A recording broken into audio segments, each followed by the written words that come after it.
আসসালামু আলাইকুম ভিউয়ার্স, আপনাদের প্রিয় চ্যানেলে সবাইকে স্বাগতম।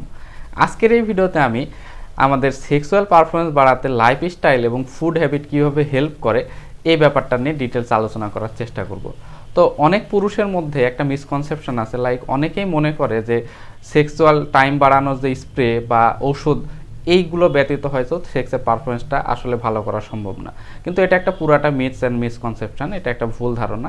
এই ভুল ধারণা থেকে দেখা যায় যে গ্রামের ক্ষেত্রে আরও বেশি দেখা যায়, পাড়ার লোকাল যে ওষুধের দোকানগুলো আছে, ওষুধের দোকানে গিয়ে যে সেক্সের টাইম বাড়ানোর পিল ক্যাপসুল এইগুলো মুড়ি মুড়কির মতো লোকজন খেয়ে থাকে।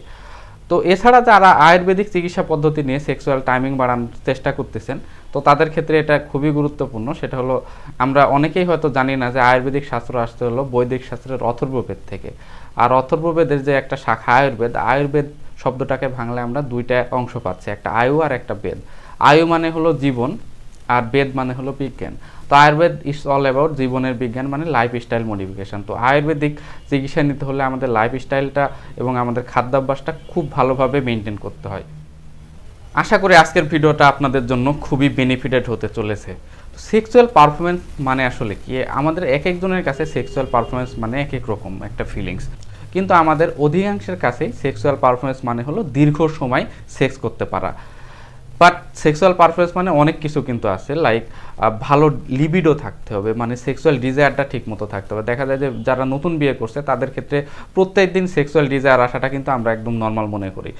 এছাড়া ইরেকশান ঠিক মতো হতে হবে এবং ইরেকশানটা স্থায়ী হতে, মানে লিঙ্গোত্থান ঠিক মতো হবে এবং লিঙ্গোত্থান সেটা মেনটেন করতে হবে এবং সেক্সের সময় কন্ট্রোল থাকতে হবে, লাইক আমার একটু পরে যে বীর্যপাত হয়ে যাবে এই কন্ট্রোলটা আমার মধ্যে থাকতে হবে এবং এনার্জি থাকতে হবে, কনফিডেন্স থাকতে হবে। অনেকে তো দেখা যায় যাদের একটু সেক্সুয়াল পারফরমেন্স খারাপ আছে, এই কনফিডেন্সের জন্য তারা পার্টনারকে অ্যাভয়েড করে, বিভিন্ন অজুহাতে তারা সেক্সকে এড়িয়ে চলে। এবং পার্টনারের স্যাটিসফ্যাকশন থাকতে হবে, লাইক আপনি যে অনেকক্ষণ সেক্স করলেন, পার্টনার আপনার উপর বিরক্ত হয়ে গেছে, তার ব্যথা শুরু হয়ে গেছে, এই ব্যাপারটা আপনি দেখলেনই না, এই ব্যাপারগুলো কিন্তু সেক্সের জন্য খুব ভালো বিষয় না। তো good relationship is essential for maintaining a healthy sexual life, এটা আপনাদের মাথায় রাখতে হবে। আসলে আমরা একটু আলোচনা করি ডায়েট কিভাবে সেক্স পারফরমেন্স বাড়ায়।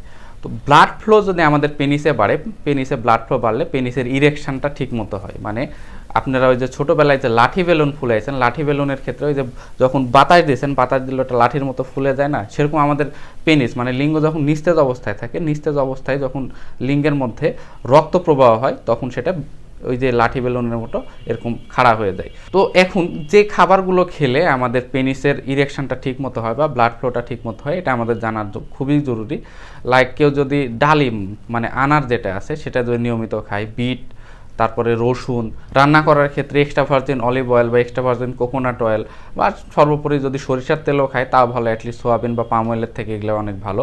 এছাড়া মাছ, সামুদ্রিক মাছটা খুবই জরুরি, এখানে তো আপনার ফ্যাটি অ্যাসিড থাকে। অবশ্যই আমাদের অতিরিক্ত তেল, ঝাল, তারপরে ফাস্টফুড এই খাদ্যগুলো এড়িয়ে চলতে হবে। এই খাদ্যগুলো রক্তনালীকে ক্ষতিগ্রস্ত করে, আর রক্তনালী যদি ক্ষতিগ্রস্ত হয়ে যায় সেখানে রক্ত প্রবাহ বাধাগ্রস্ত হয়, এক্ষেত্রে দেখা যায় যে ইরেকশনের প্রবলেম হতে পারে। এখন চলে আসুন টেস্টোস্টেরন নিয়ে কিছু কথা বলা যাক। আমাদের পুরুষকে পুরুষ বানায় কিন্তু টেস্টোস্টেরন হরমোন, আর টেস্টোস্টেরন হরমোন কমে গেলে আমাদের ডিজায়ার কমে যায়, মানে সেক্স করার যে আকাঙ্ক্ষা কমে যায়।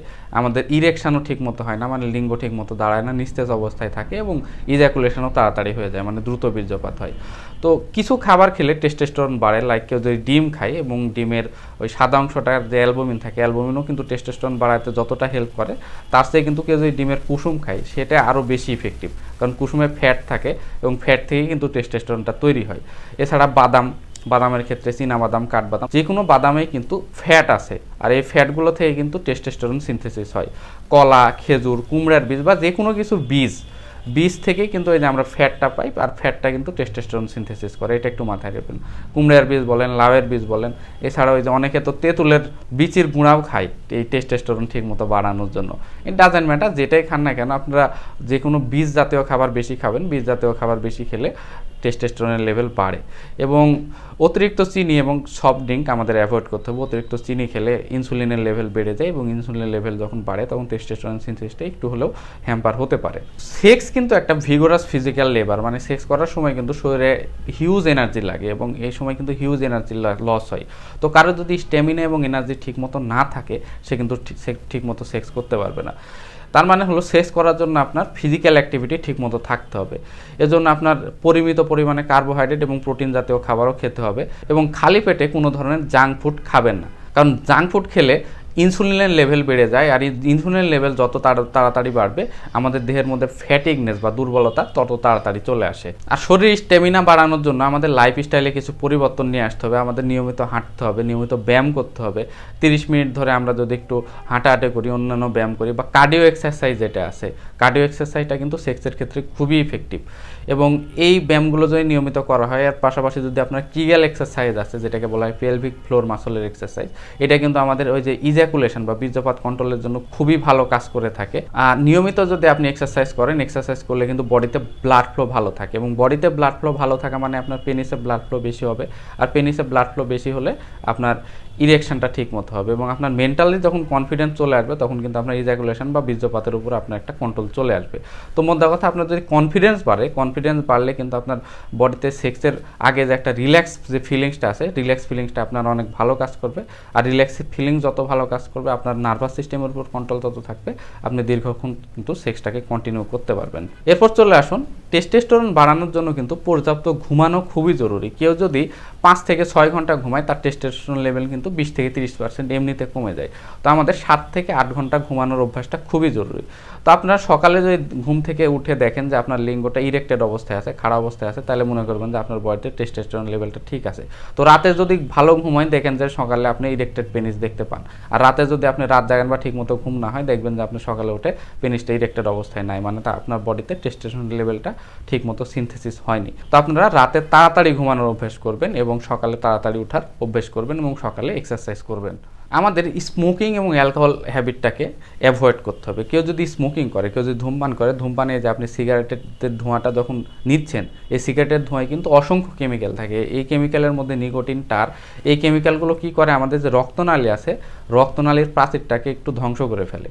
তো রক্তনালীর প্রাচীর যদি ধ্বংস হয়ে যায়, তো সেখানকার রক্ত প্রবাহ কমে যায়। লাইক আপনার পেনিসের রক্তনালীর যদি প্রাচীর নষ্ট হয়ে যায়, তাহলে পেনিসের রক্ত প্রবাহ কমে যাবে, তার মানে আপনার লিঙ্গ কিন্তু ঠিকমতো উত্থান হবে না। তাহলে আপনার দেখা যাবে যে ইরেকটাইল ডিসফাংশন টাইপের কোনো অসুখ হতে পারে। এছাড়া এই সিগারেটের যে কেমিক্যালগুলো আছে, এই কেমিক্যালগুলো কিন্তু আমাদের নার্ভেরও ক্ষতি করে থাকে। আর নার্ভের ক্ষতি করলে সেম ঘটনা, আমাদের নার্ভ স্টিমুলেশন ঠিক মতো হবে না, আমাদের সেক্সে প্লিজার থাকবে না, অ্যারাউজাল থাকবে না, অনেক সমস্যা হতে পারে। অ্যালকোহল খাইলে কিন্তু টেম্পোরালি, মানে সাময়িক কিছুক্ষণ পর দেখা যাবে যে ডিজায়ার একটু বাড়তে পারে, কিন্তু দীর্ঘমেয়াদী খুব ক্ষতি হয়। এছাড়া অনেকে যারা ইয়াবা সেবন করে, ইয়াবা সেবন করলে কিন্তু সাময়িক খুব বেশি সেক্সুয়াল ডিজায়ার আসে, কিন্তু দেখা যায় যে ইয়াবা কেউ যদি 2 থেকে 3 বছর সেবন করে থাকে, তার মানে দেখা যায় তারা লিঙ্গ দাঁড়ায় না, একবারে তার মেশিন নষ্ট হয়ে যায়। তো এই ব্যাপারগুলো একটু মাথায় রাখবেন, আমরা যে কোনো ধরনের অ্যাডিকশন থেকে বিরত থাকবো। এছাড়া আমরা স্ট্রেস এড়িয়ে চলবো এবং পর্নোগ্রাফি দেখার হ্যাবিট থেকে বেরিয়ে আসবো। তো স্ট্রেস যত বেশি থাকে, দেহের মধ্যে যত ধরনের মেন্টাল স্ট্রেস বা অ্যাংজাইটি থাকবে, তত দ্রুত কিন্তু এজাকুলেশন বা বীর্যপাত হয়ে যাবে।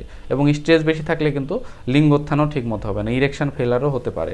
এবং পর্নোগ্রাফি দেখার ফলে আমাদের কি হয়, যে রিয়েল লাইফ পার্টনারের প্রতি সেক্সুয়াল ফ্যান্টাসি আসে না। ওই পর্নোগ্রাফিতে যেটা দেখায়, ওই আকর্ষণীয় বডি বা ওই ক্যামেরা অ্যাঙ্গেল, ওটা দেখে আমাদের ব্রেনের মধ্যে একটা অল্টার্ড সেক্সুয়াল পাথওয়ে তৈরি হয় এবং ব্রেন ওটাকেই নর্মাল সেক্সুয়াল প্লেজার হিসেবে চিন্তা করে। রিয়েল লাইফের পার্টনারের ক্ষেত্রে তার সেক্সুয়াল অ্যারাউজালই ঠিক মতো হয় না। তো পর্নোগ্রাফি দেখায় অ্যাভয়েড করাটা খুবই জরুরি। এজন্য কিছু টেকনিক আছে, আমরা অন্য একটা ভিডিওতে আলোচনা করব। রিল্যাক্স থাকার জন্য আমরা ডিপ ব্রিথিং এবং মাইন্ডফুল সেক্সের প্র্যাকটিস করব। এই অংশটা একটু মনোযোগ দিয়ে শুনুন। শুধু ডায়েট এবং লাইফস্টাইল চেঞ্জ সব সমস্যার ক্ষেত্রে সমাধান নাও হতে পারে। লাইক যাদের থাইরয়েডের সমস্যা আছে, ডায়াবেটিস আছে, আমাদের প্রজননতন্ত্রের কোনো ধরনের সংক্রমণজনিত সমস্যা আছে লাইক প্রোস্টাইটিস বা এসটিডি আলাদা কোনো ডিজিজ আছে, বা যাদের দীর্ঘদিন ধরে প্রিম্যাচুর এজাকুলেশন বা ইরেকটাইল ডিসফাংশনের প্রবলেম আছে, তাদের ক্ষেত্রে কিন্তু শুধুমাত্র লাইফস্টাইল মডিফিকেশন এবং ফুড হ্যাবিটের মাধ্যমে পারফরমেন্স ইনক্রিজ করা সম্ভব না। এক্ষেত্রে তাদের সার্টেন মেডিকেল ট্রিটমেন্ট নিতে হবে এবং পাশাপাশি তাদের সাইকোলজিক্যাল কাউন্সিলও কিন্তু চালিয়ে যেতে হবে। তো সেক্সুয়াল পারফরমেন্স এটা কোনো ম্যাজিক না, এটা জাস্ট একটা লাইফস্টাইল স্কিল, এবং সেক্সুয়াল পারফরমেন্স ভালো থাকলে এটা কিন্তু আমাদের কোয়ালিটি অফ লাইফটাকে ইমপ্রুভ করে। এই ভিডিওটা যদি আপনার ভালো লেগে থাকে, তাহলে ভিডিওটাতে অবশ্যই লাইক করুন এবং বন্ধুদের মাঝে শেয়ার করুন। আমাদের চ্যানেলে সাবস্ক্রাইব করে এরকম অসংখ্য ভিডিও পেতে আমাদের সাথেই থাকুন। আজকের মতো এখানেই শেষ। আল্লাহ হাফেজ।